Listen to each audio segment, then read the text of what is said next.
Welcome to Perimenopausal Athletes and Beyond. We are being joined by experts in female physiology, training, nutrition, recovery, and of course we have these amazing experts that are helping us delve into really specific things. And today we are so lucky to have Julia Di Paolo with us, who is a pelvic floor physiotherapist.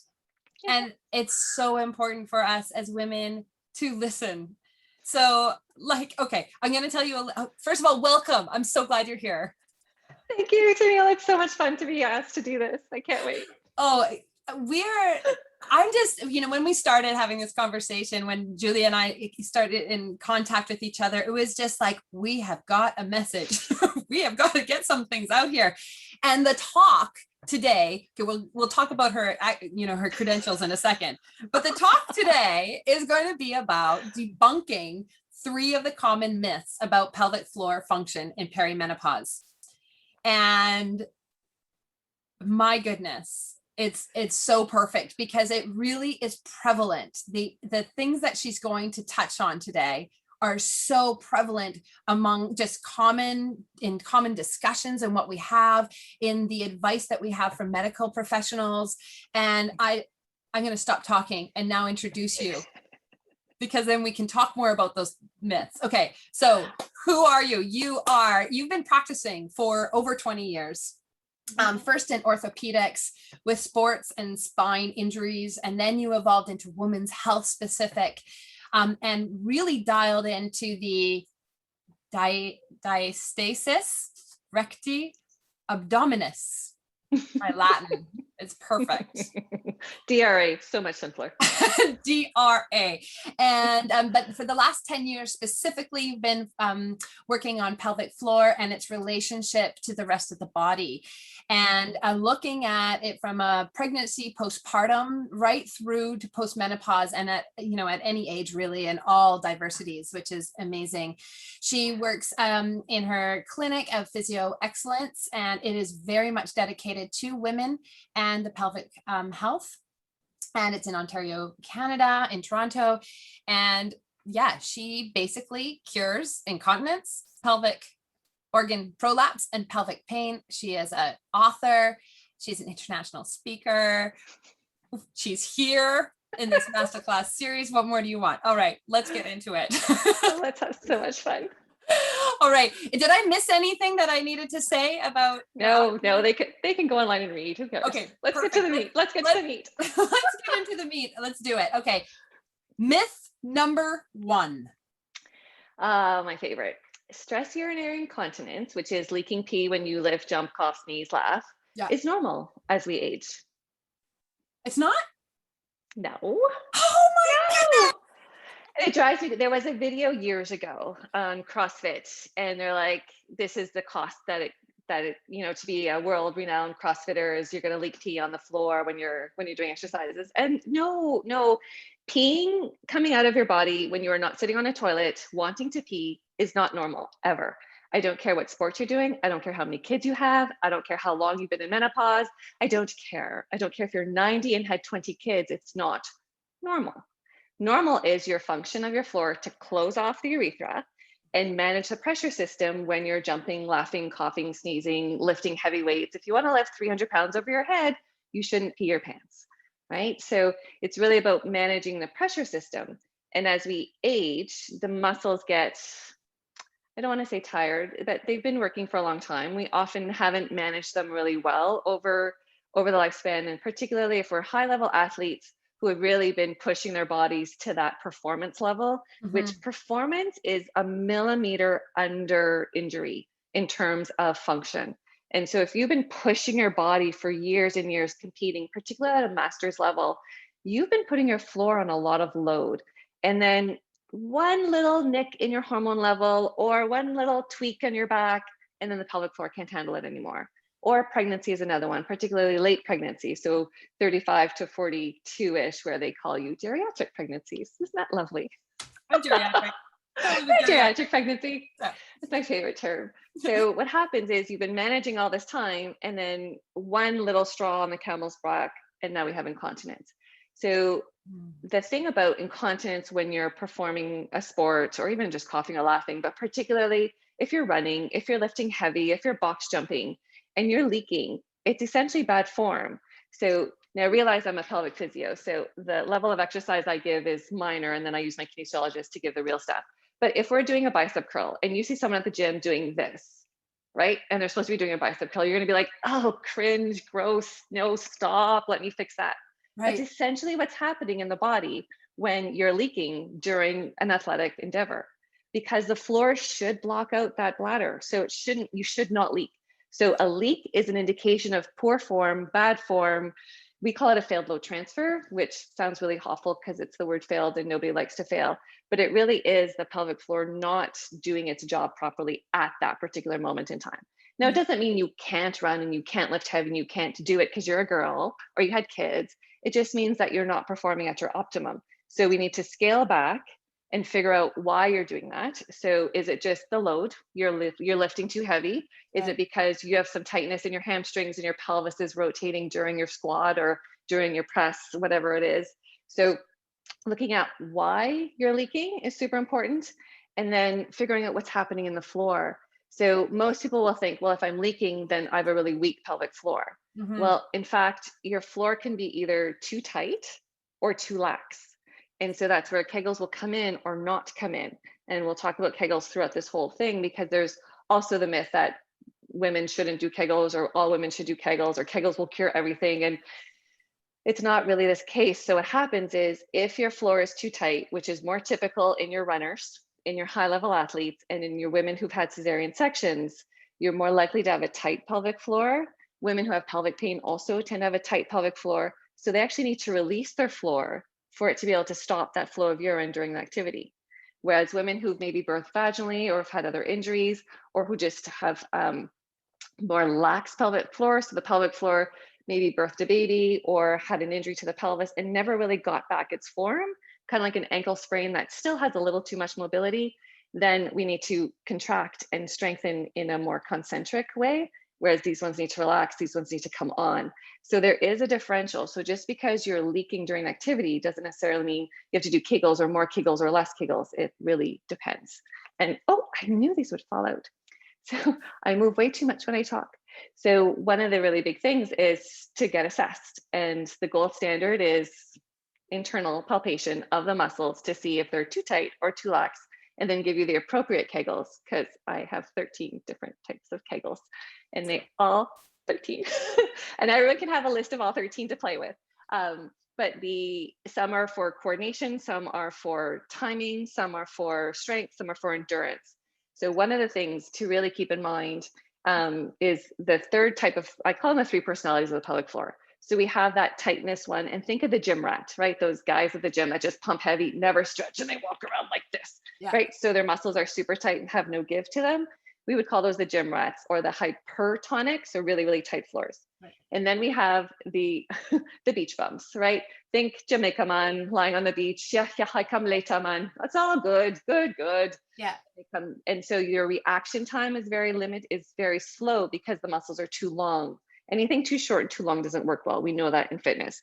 Right. And so then we have the perfect little gymnast. So she's got great tone, she's got great flexibility, she's got timing, she's got coordination, she's got strength, she's got endurance. And so I have pelvic muscle exercises for each one of those criteria for the floor. Yeah. So some women will need something that works more their timing, some women will need more that works their endurance. But the other analogy I have is baseball. So all of you that watch baseball or play baseball, right? Batter goes up, has the perfect swing, level bat, and swings too early, foul. Swings too late, strike. Well, both of those are leaks. So if you're not hitting that timing just right, and the pelvic floor muscles don't contract at the same time as the pressure coming down from above, you're going to have a leak. So that's where we go with the personalized of the pelvic floor. Now, in terms of exercise, the best thing to do is get assessed so you know what to do. Mm-hmm. If you don't have a pelvic physio around, you can always stick your own fingers in your own vagina and see if it feels really tight or loose. If you can contract or if you can relax, it's your vagina. Feel free to do it anytime you want. Within the privacy of your own home. And I mean, really, that's pretty empowering for women just to hear. I mean, ideally we have the support, and that we can go and we can seek the counsel and the advice of a pelvic floor specialist. And we also can get to know our body, and that is really amazing and powerful in and of itself. Yes. Oh, totally. There's so many ways to assess if the pelvic floor is working. And the one way I do not like is stopping the flow of urine. Maybe once a year if you really can't tell, but it's not a way to train the pelvic floor. It will really mess up the reflexes between the brain and the pelvic floor. Okay, good to know, because that was one, like, I think that was in favor for a long time. Like that was, that was the one that most people, I don't know, because I don't know, I haven't had these conversations with many people, but now that I'm, having them, that's the one that many people know. It's like, stop your pee. And that is not the one to do. So there you go. Another thing that we have just like gotten rid of. Okay. Can I ask, I don't know if this is a stupid question, but I'm going to ask it anyway. So, we talk about all the different ways in which we can have either tightness or loosen, beach bum, whatever. Is there just holding on to stress? Does that also impact that function of the pelvic floor, and whether, so it doesn't, you don't necessarily have had a baby or cesarean or high performance sport or anything. It could just be how your lifestyle has been, because we've been holding in our gut forever, trying to, keep it all together. That's a huge one. Okay. And so when you pull in, so this whole obsession of pulling in transverses, belly button to spine, every class I do on my Peloton, pull your belly button to spine, and I cringe, because pulling belly button into spine only works for a number of women and men too. The transversus abdominis, which is pull belly button into spine, should work beautifully they should be in synergy with the pelvic floor. So even yesterday, I had a woman who was following this program, and they kept saying pull belly button into spine. So I had my fingers in her vagina, I had my fingers on her transversus. And I said, okay, well, show me what you're doing in your class. And in her body, she had a perfect pelvic floor contraction. So she can do that. But in other people, what happens is when you squeeze around your midline, so if you're pulling belly button into spine and doing this, where does all that pressure go? It's like a balloon. It goes down against the pelvic floor. Right. So you're going to push down through here. So now your pelvic floor has to come up against all this extra pressure. And so it's constantly fighting. And we learned, I remember as a teenager, oh my God, like if you had a belly, you were like admonished. So I always held my tummy in, because that's what you're supposed to do, right? You're supposed to be thin. You're supposed to be, not have any tummy at all for some unknown reason. And so I held my stomach in all the time. I got really fantastic external oblique dominance. So my external obliques are kick-ass, much to the detriment of my internal obliques that really like to be on vacation and hang out in Jamaica, man. And so if transversus is constantly pressing, or your, especially external obliques, because they'll push from up here even and really force down through here. So your pelvic floor is in constant reaction to that. And so it never gets a break, right? The pelvic floor should just be breathing in and out, in and out. And when you're moving, it should actually come on and off. So if you're running, your floor has to come on and off, on and off, on and off with every step, right? It also has to breathe. So it's going up with the breath and doing this. So I usually show my patients, because I often have one hand kind of busy. And so this is the diaphragm and this is the pelvic floor. So they go along together breathing, right? And then the pelvic floor does 5 more things, right? It's got to maintain continence. It's got to keep your organs in. It's got to do the breathing. It's got to stabilize your pelvis. It's got to control the movement of your pelvis. The pelvic floor is the center of the universe. And it's such a brilliant, it's my favorite group of muscles. Well, you'd never be able to tell. You would never know. But and speaking, amazing. Yes. Yeah. Oh yeah. It does so much. And that coordination with transversus and diaphragm and multifidus, particularly in athletes who lift, you really want a good multifidus. And in fitness, it's the oft forgotten muscle. It does coordinate with transversus very quickly, very easily. And sometimes we'll coordinate with pelvic floor very easily in rehab, but those 4 muscles have to be in synergy for excellent function and to be able to lift heavy and move fast. If these muscles aren't in synergy, then you have to cheat from somewhere else.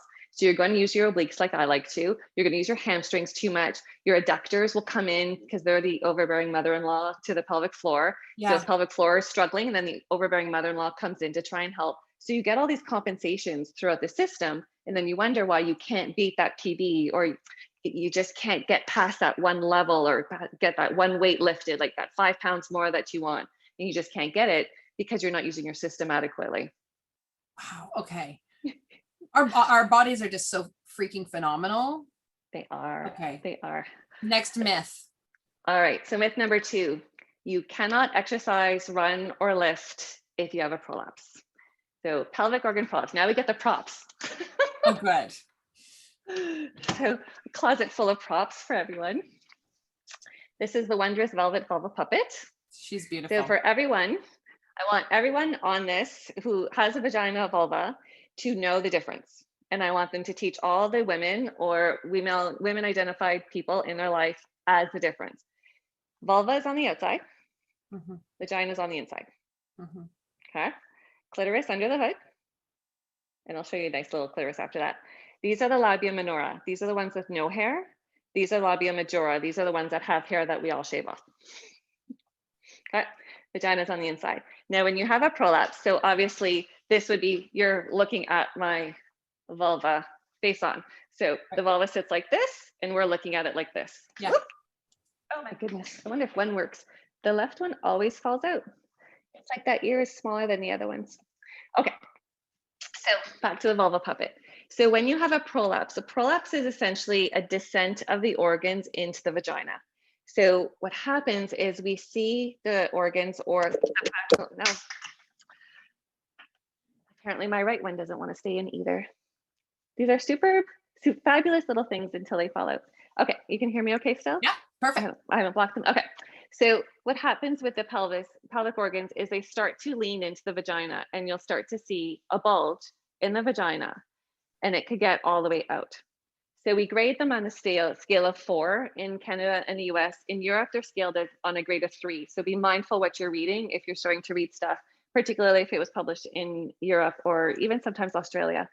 So what happens is a little grade 1 is not a big deal. And when you go see your doctor with a little grade 1 prolapse, they'll often say, don't worry about it. If it's bothering you, come back and see me later. If you get to a grade 2, it's about halfway down the vagina. You might feel this with sex. You may not. It may not be bothersome. If you're still bleeding, it might bother a tampon or it might affect your diva cup if you're wearing a diva cup. A grade 3, you can actually feel at the opening. So you go to wipe after urinating or you're masturbating and you feel this little bulge kind of just at the opening of, so it's just kind of sitting there like that. A grade 4 is, as we very politically incorrectly say, out the door and on the floor. So the organ is actually sitting external to the body. Now with the bladder, it's actually the vaginal wall, as well as the rectum can come in from behind as well. And if it's the cervix, the uterus, it's the actual organ that comes down because it's patent, obviously, because the baby comes down through it. So we have these prolapses or seals that can come in and affect how the system is working. Now you can imagine if there's a bladder, a pretty heavy, maybe let's say half full bladder, leaning onto the vaginal wall, how much more difficult that will be to do a Kegel. Right. It's also more difficult to maintain your balance, which is interesting, particularly if you are also have some urinary incontinence. Yeah. So it's really a good idea to get these things for performance-wise, really good idea to get these things totally managed and healed. So what women will feel, the interesting thing with prolapse is I've seen little grade 1s that are super symptomatic and full-on grade 4s where they're like, I don't know where this came from. I had no signs that this was coming out. And so the severity of pain does not equal or correlate to the severity of the descent of the organs. I think it's really important to know, hey, like it is. That was going to be one of my questions, like, ow, that looks like it hurts, but it maybe some not. Women, massively symptomatic, and in others it isn't. So the most important thing with this, very similar to the stress urinary incontinence, is pressure management. So you can imagine if this is sitting like this and the organs are sitting on top, that as you have pressure from above, particularly if you're overusing your abdominals, you're going to push down and these organs are going to come, right? So we're going to have more of this prolapse happening. So it's essential, your pelvic floor rims through here. So it's essential that your pelvic floor has the ability to support these organs and resist that pressure. It's also important that you manage your pressures. So if you're lifting heavy, and now there is a point lifting heavy that you do have to hold your breath and really small breaths. So there's a point where you have to choose. if you're going to manage this pressure, and then do some pressure relieving stuff after, and at least not do everything that's highly pressurized in your system. But for most exercises, most activities, we can manage these pressures with our breath. And so managing the pressure so you're not having all that pressure come down, and then using the floor to counter it to support the organs on the way up. And our other prop, so I think I keep talking about the pelvic floor, and if they don't know, so here's your pelvis. So this is almost life size for my body. And so we've been looking at the vagina and the anus here. So basically looking at the vulva puppet as this section here. Yeah. So you can see all the red. So there's the vagina, there's the anus, and there's the perineum that most women have stretched or torn during a vaginal delivery. All this other red is all the pelvic floor muscles. So there's your sits bones. And now if I flip up, so there's your pubic bone in front, your clitoris is there, and turn in, you can see, I'll get them behind so you can see the holes. So there's the vagina in front and the anus in the back, and all that red is the muscles. So it fills the bowl, right? And then all your organs sit on top of that. So we've got the vagina and uterus going in. We've got the bladder without its little head going in, and they spoon each other. So they're lovely, and they just sit on top of each other like that. So the other important thing for pelvic organ prolapse is posture. So you can see if we're sitting like this, right? This is actually normal posture. We have this idea that this is normal posture, but look what would happen. They'll all fall into the vagina, right? So if they sit like this, you'll see that that bladder is going to fall into the vagina. So we want that nice arch in our back, show off our little booties. Yeah. One of like a strength coach that I use for my programming, she always calls it the happy puppy. Oh, I love it. Isn't it brilliant? So she's like, yeah, it's your happy puppy because you kind of like, you want to have your tail wagging. So there you go. Totally. A little gift from Alex. Oh, absolutely. Yeah. So if you're having issues with prolapse, then it's not that you have to stop the exercises you're doing unless it's really, really problematic during your exercise. You just need to scale back to a point where you can do the exercise appropriately and manage your pressures and manage the prolapse. And so, and then scale back up. Now, if it's an exercise that you just like, but there's like 500 different ways of doing different exercises. And it's interesting because we have studies that'll say, well, there's people that are, and I was one of them 10 years ago, to be full disclosure. I was like, no, don't do crunches. And now, well, you might be able to do crunches. Some people can, some people can't. And so when you're doing crunches, it's a highly loaded activity, right? You're crushing the canister on the abdominals. If your pelvic floor is not coming through, it's a loaded position. But it's also just as loaded to lift yourself up off a chair. It's just as loaded to lift heavy weights up over your head. It's just as loaded to run. It's just as loaded to move your couch to vacuum behind it. So there's all kinds of loaded positions. And so being able to scale what you're doing so that you can get that floor engaged before you do the activity, reteach it to support the system, and then move back up. So you back off, just like an injury, you back off, you scale, you find a proper way, get your mechanics really down pat, and then you scale back up. Or if it's not a critical component to your training, then you can just move to a different activity that will give you the same result. So it doesn't have to be, you don't have to do. And for my women who run, my runners particularly, if they have access to a pool, then I'll get them running in the pool just to take the load off. And we have a really cool clinic, not that far from where I live and where my practice is. They have the weightless treadmill, so they can get 80% of their weight taken off, and then I can still have them running while they're still, so we're still rehabbing, but they're still maintaining their running. And so it can be a good compromise in that sense too. But if you're not able to manage the prolapse, if it's getting too much, and for some of my runners particularly that can't stop running, then I'll get them to get a pessary, which is basically like a sports bra for the pelvic organs. And it looks like a diva cup, but without the bottom part. So it's just kind of flat, like a little donut. There's a bunch of different shapes. Some are cube shaped, some are round, some are thick, some are thin, some are covered. But the pessary goes into the vagina like a diva cup and opens up against the vaginal walls and just gives you like a sports bra, like it's a sports bra for the pelvic floor. So that can be really, really useful for my women who are my athletes who birth and then need to get back into workouts very quickly. I had one who was a basketball player. We had to get her right back to basketball. So a little pessary postpartum, and then through perimenopause as the hormones are changing, because that's the other issue with the pelvic floor. We'll talk about that in myth number 3. but really getting the support through the system. And it's, like wearing a little neoprene sleeve or an extra sports bra. You know what's so phenomenal is I mean, I've talked to a lot of pelvic floor, not a lot, but I talk about this stuff because it's important, and I've never heard of that. There The is, pessary. yeah, that there's support there, and Yeah. this is why we've got to get this message out, and this is why I'm so glad I found you, because there are things that we can do. To your myth number 2, like we don't have to stop, that we can keep going. Oh my goodness. You can keep going. Now you need to modify. Yes. Scale and modify. But you can keep going. Yeah. And there's no reason you can't achieve your goal, especially if you're going to Worlds in CrossFit, or you just want to do a triathlon, or you're just doing a virtual 5K for yourself. Yeah. It doesn't matter what your goal is. The goal is that we get you there. And it's interesting too, because my women will come in, particularly perimenopausal, and they've had some kids, now they're having issues, and they think they have to give up their exercises. Now, if you're a Pilates person, your exercise routine from me, and maybe even some of the Kegels I give you, are going to be very different to be able to do the hundreds and roll back and roll downs and all that kind of stuff compared to someone who wants to run 10K, right? The exercises will be very different. And initially they'll be the same, and then we diverge so that we really get function, and then I cross them back, because you need that full function for the whole system, no matter what you're doing. And most women like to cross train. But yeah, super, super, super important.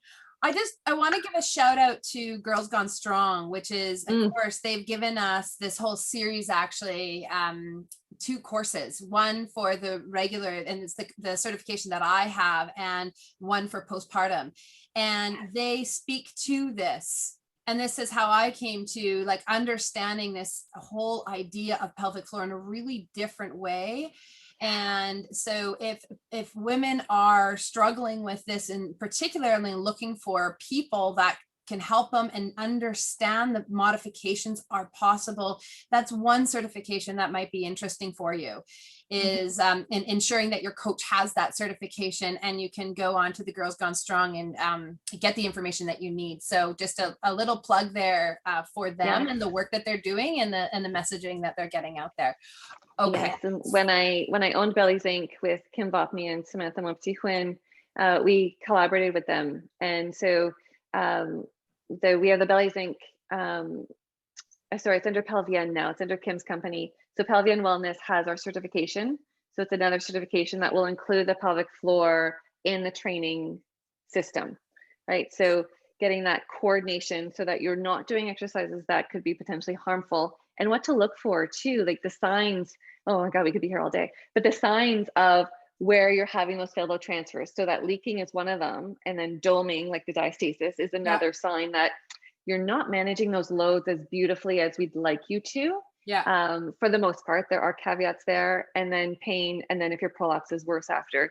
These are all signs and symptoms that what you're doing is not ideal for you. Let's just modify. Let's just change it. Not stop. Never stop. Just scale back, change it up, modify, and then come back to where you want to be.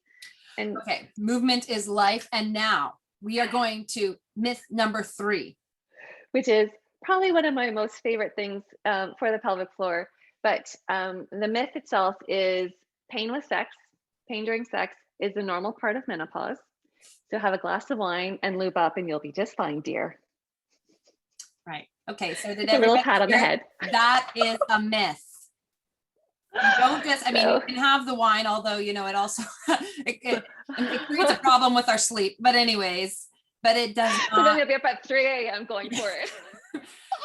So sorry about the alcohol issue with our perimenopausal state. That's a bummer, but in any case, so there's one problem with that advice. It's just, and then the biggest thing is that it doesn't have to be painful. No. And in fact, sex should never hurt unless you're actually into that. And that's a whole other topic of masterclass. Yeah, we're not gonna cover that one. We're not gonna go there. Yeah. But if you are not into S&M and don't want pain during sex, then it is not normal. It is not normal to have pain. Your very first time, it'll sting a little bit. You have to stretch.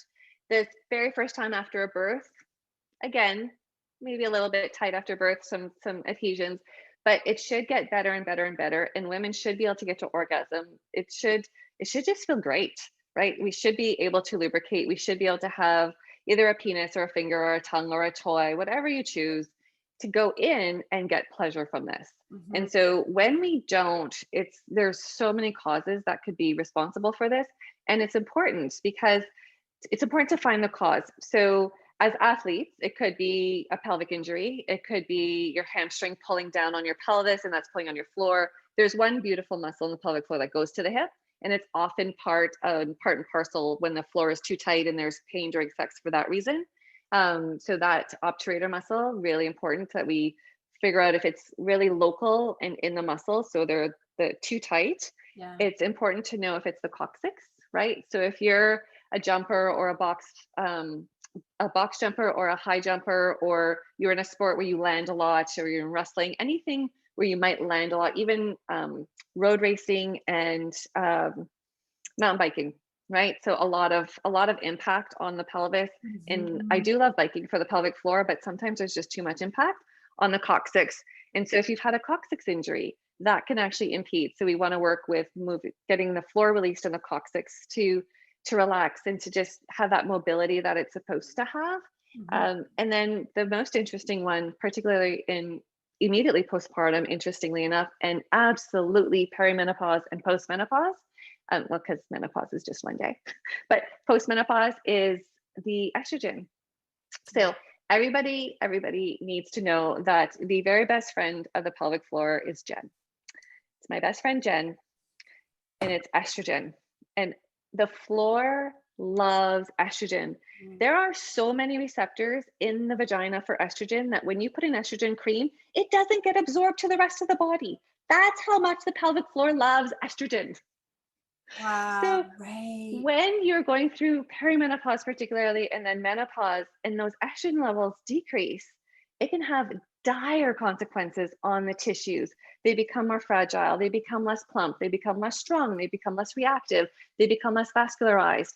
And so all of these things lead to lack of desire of sex. You've lowered estrogen, so you have lack of desire anyways.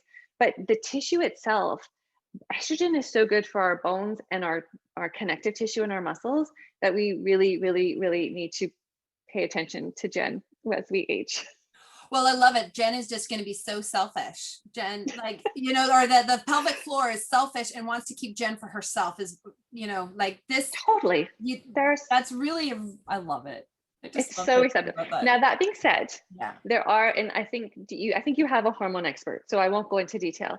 But there are women who do better with progesterone in the vagina, and there are some women who do better with testosterone in the vagina. So if you've tried estrogen, you're like, well, I tried it and it didn't work, get a new doctor or get a new drug. So figure out what's going on in that floor. Now, this is assuming you've ruled out all the other stuff with the floor and the physiological physio stuff that we can do. But the estrogen is so, so, so important, or the hormone balance really is super important in the pelvic floor itself. And then we can even go into the microbiome of the vagina and how what you eat actually makes a difference on how your vagina performs or lives its life. And so getting the right food into your body, so like alcohol, is very, very sadly unfriendly to us in our, basically as a 40. I know, it's very disappointing, but the working through all that and then getting really good, healthy, nutritious foods that support the microbiome of the vagina can be really helpful too, because you want to avoid it. UTIs are really common in menopause and perimenopause. And some of that is to do with the fact that the tissue is so fragile that when there's friction or from penetration, that it can irritate the lining, or the microbiome is not at its optimal. And so it allows whatever comes in to bother it. Man. We didn't go into the hormones of the pelvic floor specifically, and the need for, that again, like there's just so much that needs, and so much information that needs to get out to women. Yes. And I'm just going to put this challenge out there. I haven't done this for any of the other interviews, but the challenge to all of you listeners is that this message needs to get out to women.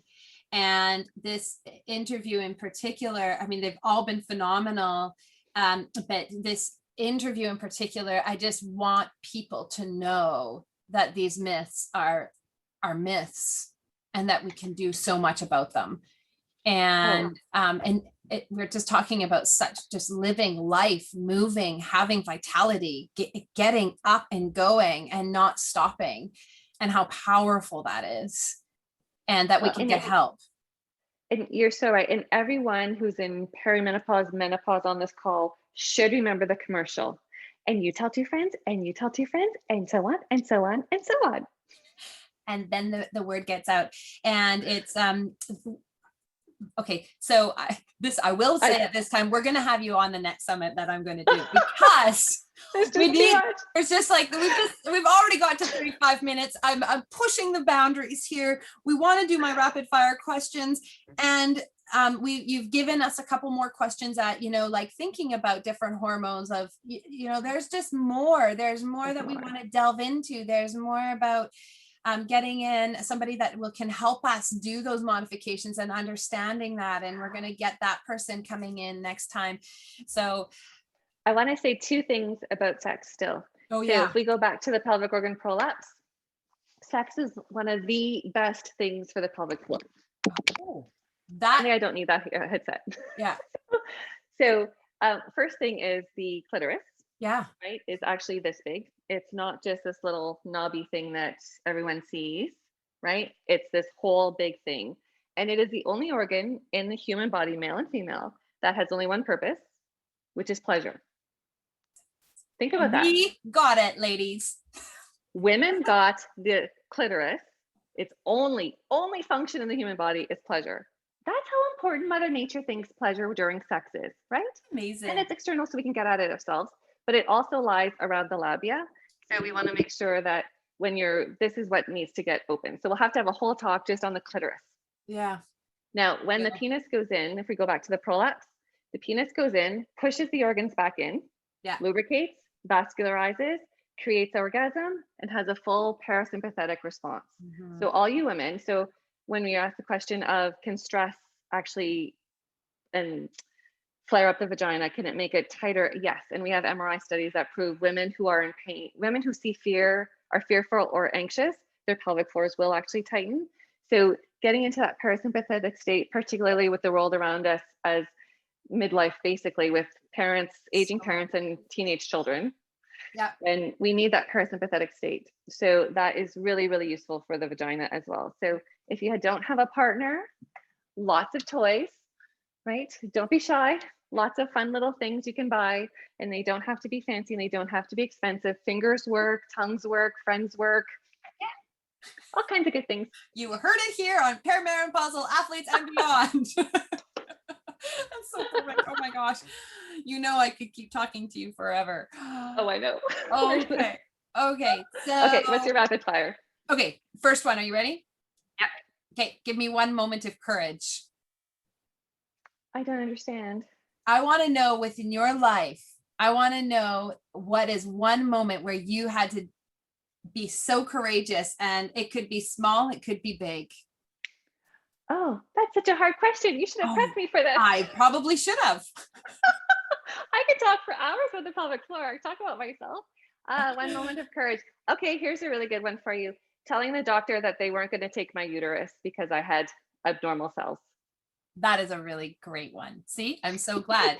It's why it's sometimes just good to put you on the spot. All right, next one. What are you grateful for right now? Oh, you meeting you. Oh my God, I'm so happy. We tell two women and two women and two women and two women. Like, yes, yeah, no, that I love the fact that summits on perimenopause, on pelvic floor, on sex for women, on women's health are getting more and more popular, and more people are doing them. And it makes me so happy. Because we have a lot of women to reach. So get out there. Women there. Yeah. Women come and they're like, they've been suffering for 5, 6, 10 years. And they're like, why didn't my doctor tell me about you? So you have to tell all your girlfriends, and you have to tell all your doctors as well. Because when doctors hear from us physios, they're like, yeah, you just want patients and money. When they hear it from the patient, they're like, oh, and they hear it from a 3rd and 5th and 10th patient. Whoa, now there's credence to it. Yeah. Yeah. Because doctors really are struggling to keep up too. And I think that's an important point. It's not that they don't want to have your health in mind, but when it comes to all of these issues of female physiology, half of them didn't even learn about menopause. Half of them have no training in menopause or perimenopause. Never mind all the hormonal health that we are having. And it's not that they don't want to know. It's just that they've also got, this is just one piece. Now it's in our world. Well, exactly. Pretty fundamental given the fact that we all will go through it. Right. But anyway, it's this is why we have these summits, exactly to your point. So, and it's true. I do attend the medical conferences, in particular the Mature Women's Conference here in Toronto, and it pains me. 250 doctors in a room.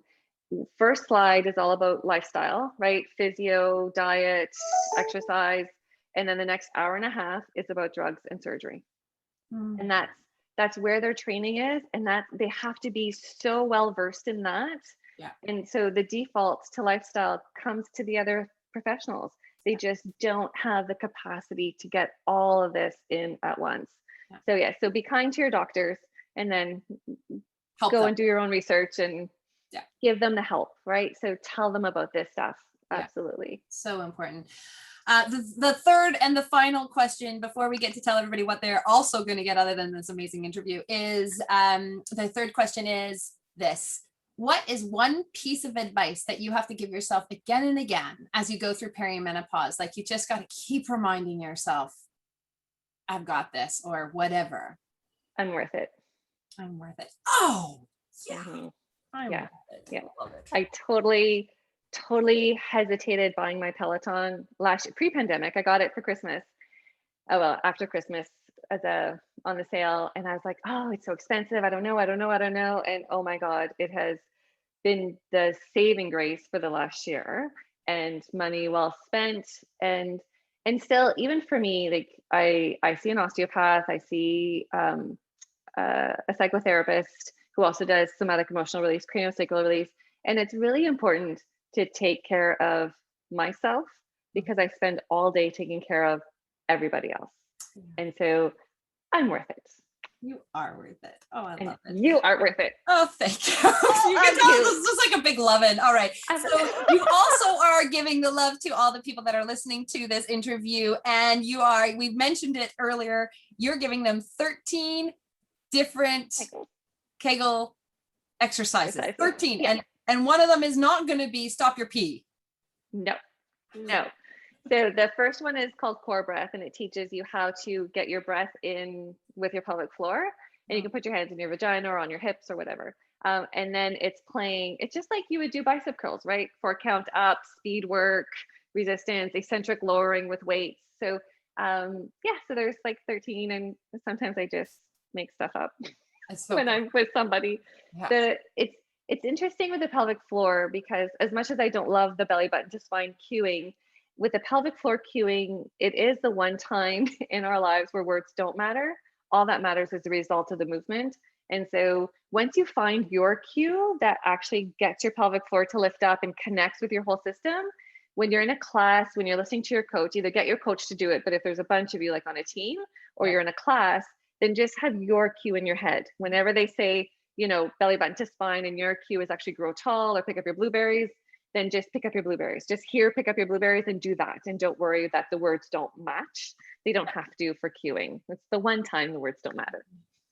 And that everybody will have their own way of getting to know themselves and what will work for them in the image or and we have all different ways of learning image or audible or feel. That's why going to a physiotherapist that specializes within this can be helpful, because that you'll help them feel what is actually going on in that and be like, that would be your pelvic floor. And for those that are kind of cross country, I don't want to say demand, it's a little assertive, but really strongly request that the pelvic physio checks your pelvic floor in standing.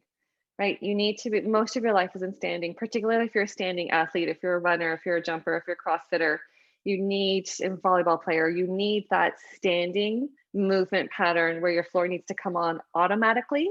and not just voluntarily. So there's a real important element with the pelvic floor, that it just comes on normal function. You shouldn't have to think about your pelvic floor. You shouldn't leak. It shouldn't be painful. You shouldn't have to think about it. Right. But that's not the case, right? So we all sit too much. We all do too much this, too much that. We've all had injuries. We've all had stuff. Yeah. And so restoring that is what's really important, and getting to the point you don't have to think about it. But standing is really, really an integral part of that treatment with athletes, because you can do all 13 kegels, and you can even do 3 sets of 10 if you want on the bed. It's great for sex, not necessarily going to help you run and jump. Also an important point. I had no idea. Like, this is why we talk to experts. Thank you so much for giving us your time, your energy, your graciousness, your excitement, your passion. I'm so glad you have passion for this, and are willing to share it, because it's really important. So go and share, everybody. Take care. There will be more. Bye-bye. Take care. Bye-bye.